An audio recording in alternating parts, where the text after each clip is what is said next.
परासरण osmosis क्या होता है? देखो भाई, अगर हमने एक कंटेनर को दूसरे कंटेनर के साथ जोड़ा है और वो जोड़ा किस तरह से, सेमी परमिएबल मेम्ब्रेन के उससे, जिसे हम अर्ध पारगम्य झिल्ली बोलते हैं, और जो क्या करती है, जो केवल और केवल विलायक को आने देती है ना, सेमी परमिएबल मेम्ब्रेन क्या करती है, केवल विलायक के कणों को आने देती है। ठीक है, अब यहाँ पर क्या होगा, एक जगह पर शुद्ध विलायक है और एक जगह पर विलयन है। ठीक है, जिसके अंदर विलय भी मिला हुआ है। ठीक है, इसमें केवल विलायक है, मतलब केवल और केवल क्या होगा, क्या होगा, पानी होगा, मान लो जल टाइप का। ठीक है, और ये कम सांद्र होगा और ये उच्च सांद्र होगा। ठीक है, और इसमें विलय ज़्यादा है। ठीक है, अब देखो ये विलायक का अपनी ज़्यादा मात्रा से, अब देखो ऑस्मोसिस क्या होता है कि जहाँ पर कम मात्रा रहती है ना, तो क्या करता है, ज़्यादा से कम मात्रा की ओर जाता है, तो उसी को हम क्या कहते हैं, ऑस्मोसिस। तो विलायक का अपनी ज़्यादा मात्रा से कम, मतलब ज़्यादा मात्रा मतलब कम सांद्रता वाले विलयन से कम मात्रा, मतलब अधिक सांद्रता वाले विलयन की और अर्धपारगम्य झिल्ली, है ना, की और अर्धपारगम्य झिल्ली से होकर जाना क्या कहलाता है, परासरण कहलाता है। अब यहाँ पर परासरण दाब क्या होता है, जिसे हम क्या बोलते हैं, ऑस्मोटिक प्रेशर। परासरण की प्रक्रिया को, अब जो ये परासरण हो रहा है कि उच्च से निम्न की ओर जा रहा है, उस प्रक्रिया को अतिरिक्त दाब लगाकर रोके जाने, मतलब दाब लगाकर रोके जाने को परासरण दाब कहते हैं। ठीक है ना, उस जो प्रक्रिया हो रही है, जो ऑस्मोसिस, उसको रोकने की, उसको क्या कहते हैं, मतलब एक दाब लगाकर उसको रोकने को कहते हैं ऑस्मोटिक प्रेशर कहते हैं। और ये जो है अतिरिक्त दाब, उसको क्या बोल रहे हैं हम, पाए बोल रहे हैं। ठीक है, अब ये जो पाए होता है, ये निर्भर इसके ऊपर करता है, एक तो ये निर्भर करता है तापमान के ऊपर, और एक ये निर्भर करता है कंसंट्रेशन के ऊपर, सांद्रता के ऊपर। तो हम कह सकते हैं पाए जो है वो समानुपाती होता है सी और टी के। ठीक है, और जब समानुपाती का चिन्ह हटता है तो एक कांस्टेंट आता है जिसको हम आर कांस्टेंट बोलते हैं। तो हम इस तरह से इसे लिख सकते हैं, पाए इज इक्वल टू में सी आर टी। ठीक है, अब देखो एक और चीज़ होता है प्रतिलोम परासरण, रिवर्स ऑस्मोसिस बोलते हैं। यदि विलयन में, जैसे समुद्री जल मान लो, कोई विलयन, ये मान लिया हमने समुद्री जल को की और परासरण दाब पाए से अधिक दाब लगाया जाए, तो विलायक विपरीत दिशा में अर्थात शुद्ध जल की ओर गति प्रारंभ कर देता है, और इस प्रक्रिया को प्रतिलोम परासरण कहते हैं। ठीक है, इसकी सहायता से जल को शुद्ध किया जा सकता है। अब इससे क्या हम कर सकते हैं, जल को शुद्ध कर सकते हैं। ठीक है ना, अब यहाँ पर एक कैप्सूल है कि मान लो केस 1 हो, जिसमें तो पहली कंडीशन क्या है कि मान लो पाई 1 बराबर हो जाता है पाई 2 के, तो क्या होता है, इससे हम कहते हैं समपरासरी विलयन। ठीक है, क्या बोलते हैं, समपरासरी विलयन। अगर पाई 1 या पाई 2 बड़ा हो जाता है, ग्रेटर देन हो जाता है पाई 2 या पाई 1 से, तो इसे हम क्या बोलते हैं, मतलब ज़्यादा वाले को हम बोलते हैं अति परासरी, और कम वाले को हम क्या बोलते हैं, अल्प परासरी। तो ये एक चीज़ थी।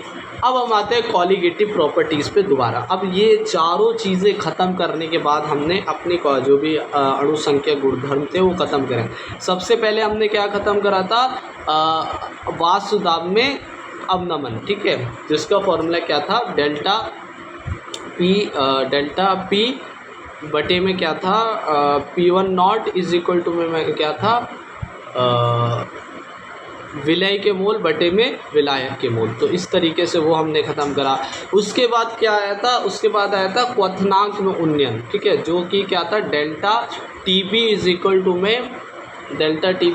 में के बी और मोललता। तो ये हमारा क्या था, किसमें, क्वथनांक में उन्नयन। ठीक है, उसके बाद हमने देखा था हिमांक में अवनमन, और वो क्या था हमारा, delta T F is equal to में के एफ जो कांस्टेंट था और गुणा में एम, ये भी मोलरता वाला था। और अभी हमने क्या देखा है, अभी हमने ऑस्मोटिक प्रेशर देखा है, जो कि पाई इज इक्वल टू में सी आर टी था। ठीक है, तो ये सारी चीज़ ख़त्म हुई। अब हम एक झटका लेते हैं, एक थोड़ा अजीब चीज़ देखेंगे यहाँ पर, कि जितनी भी हमने चीज़ें पढ़ी है ना, वो सब झूठ थी। क्या झूठ थी, कि यहाँ पर गलती हम कर रहे थे। गलती ये थी कि जब हम किसी अणु को, मान लो कि जो अणु रहते, मान लो कोई विलय है, उसको जब हम पानी में डालते हैं तो 2 भागों में टूट जाता है। मतलब कि एक अणु जैसे NaCl है, उसको जब हमने पानी में डाला तो वो Na+Cl में विभाजित हो गया, तो ये एक अणु से 2 अणु में विभाजित हो गया। तो ये जो चीज़ है, ये तो फिर उसको भी देखना पड़ेगा। तो उसी को देखने के लिए एक चीज़ अभी हम पढ़ेंगे जिसको हमने बोला वांट ऑफ फैक्टर, ठीक है, वांट ऑफ गुणांक बोलते हैं। अब अणु संख्या गुणधर्म क्या होते हैं कि ऐसे गुणधर्म जो अणुओं की संख्या पर निर्भर करते हैं, प्रकृति पर नहीं करते हैं, तो अणुओं की संख्या पर निर्भर कर रहे हैं, और यही संख्या जो होगी वो समानुपाती कॉलिगेटिव प्रॉपर्टीज़ की होगी। अब यहाँ पर देखा NaCl में संख्या बढ़ रही है ना, संख्या बढ़ेगी तो हमारे अणु संख्या गुणधर्म में भी बढ़ेंगे, और इससे पूरी समीकरण फेल हो जाएगी जो हमने बनाई है। और ये जो होती है ये व्युत्क्रमानुपाती होती है, किसके? आणविक द्रव्यमान के। तो जो आणविक द्रव्यमान है ना, जैसे मोललता में भी देखा वो आणविक द्रव्यमान के बटे में आ रहा है। शुरू में जिसमें मोल विलय के आ रहे थे, विलायक के, उसमें भी आणविक द्रव्यमान क्या आ रहा था? डिवाइड में आ रहा था। तो ये समानुपाती होता है आणविक द्रव्यमान से। अब हम पढ़ते हैं वांट ऑफ फैक्टर के। हमने समझ लिया अणुओं की संख्या समानुपाती Cp है, कॉलिगेटिव प्रॉपर्टीज, और उसके व्युत्क्रमानुपाती क्या है? आणविक द्रव्यमान है। अब हम देखेंगे वांट ऑफ फैक्टर क्या है। यदि जब विलय को विलायक में डालते हैं तो कुछ विलय वियोजित मतलब टूट जाते हैं, उसको हम कहते हैं डिसोसिएशन। तो जैसे कि NaCl, MgCl2, AlCl2, ठीक है, हो जाते हैं, व कुछ संगुणित मतलब मिल जाते हैं, और संगुणित को हम क्या बोलते हैं? एसोसिएशन, डिसोसिएशन, एसोसिएशन, ठीक है।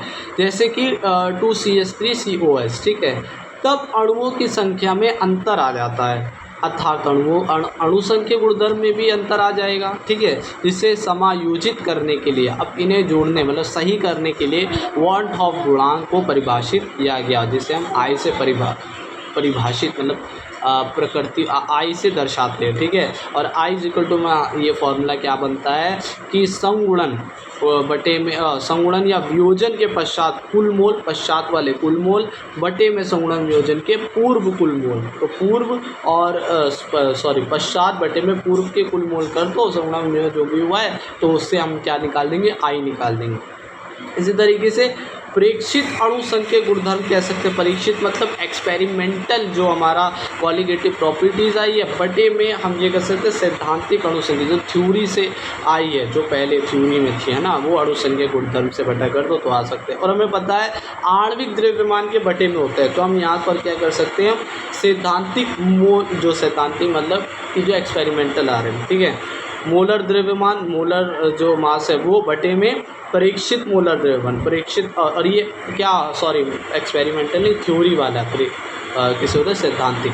परीक्षित मतलब एक्सपेरिमेंटल। तो इन दोनों को अगर बटा कर दो तो आ जाएगा, क्योंकि मोलर द्रव्यमान व्युत्क्रमानुपाती होता है।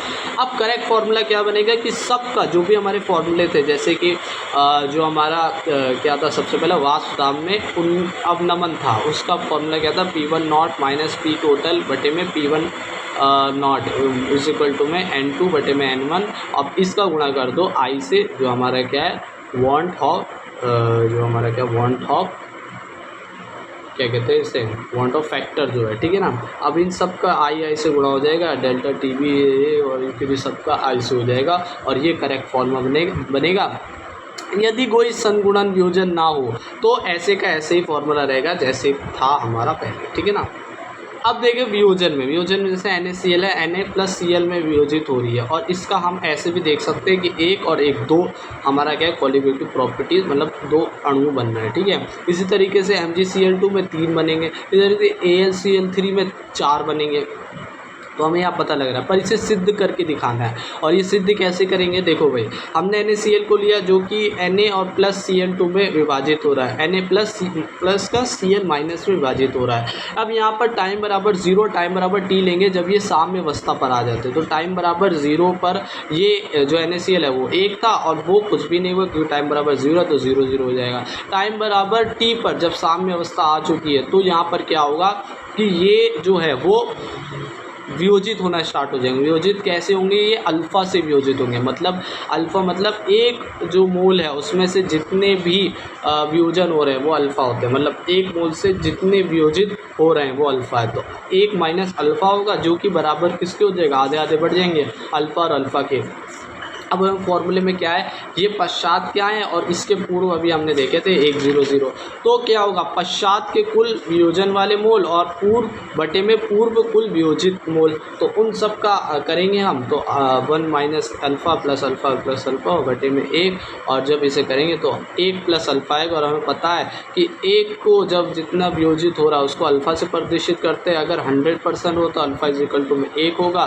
तो क्या हो जाएगा, अल्फ़ा की जगह 1 रखेंगे तो 1 + 1 क्या होता है 2। तो हम यहाँ पर सिद्ध कर चुके हैं NaCl जो है उसका क्वालिटेटिव प्रॉपर्टीज़ 2 आएगी। अब यहाँ पर एक फॉर्मूला भी बना लेते हैं। मान लो हमने यहाँ पर एक AN लिया और एक AN जो हो रहा है वो आगे जाके Na बना रहा है, ठीक है। Na मतलब कि इतने A बना रहा है, Na, ठीक है। AN जो है आगे जाके Na बना रहा है। तो टाइम बराबर 0 पर एक है 0 है, और टाइम बराबर t जब सामने अवस्था आ जाती है 1 माइनस अल्फ़ा है और n अल्फ़ा हो जाएगा। पश्चात बटे में पूर्व कर देंगे तो हमारा कुछ फॉर्मूला है जो याद करने वाला है, वो बनेगा अल्फ़ा इज इक्वल टू में i-1 बटे में n-1, i-1 बटे में n-1, i-1 बटे में n-1, इस तरीके से फॉर्मूला है। अब संयोजन के लिए देखते हैं कि जब संयोजित हो जाते हैं, जैसे CH3COH है, 2 हैश के अणु, अब आगे जाके क्या हुआ, अभिक्रिया में वियोजित हो गया और ये 1/2 बन गया। मतलब बाद का 1 है, फिर बटे में 2, मतलब आधा हो गया इसका, ठीक है। इसको सिद्ध करने के लिए यही वाली चीज़ हम लगाएंगे, टाइम बराबर t पर। तो ये जो होगा वही आएगा 1/2, ठीक है। सामान्य रूप में इसे भी दर्शाया फॉर्मूले के रूप में, तो ये भी क्या आएगा, देखो भाई, अल्फ़ा इज इक्वल टू में i-1, यहाँ पर आधा हो रहा है तो हाफ 1 बटे में n माइनस का 1, तो हाफ -1 कह सकते हैं। वहाँ पर n-1 हो रहा था, यहाँ हाफ n-1 हो रहा है, ठीक है ना। तो ये इस तरीके से अभी ये जो पूरा चैप्टर था ये पूरा कंप्लीट हुआ है, ठीक है ना, जो अभी हमने कंप्लीट करा सॉल्यूशन वाला चैप्टर।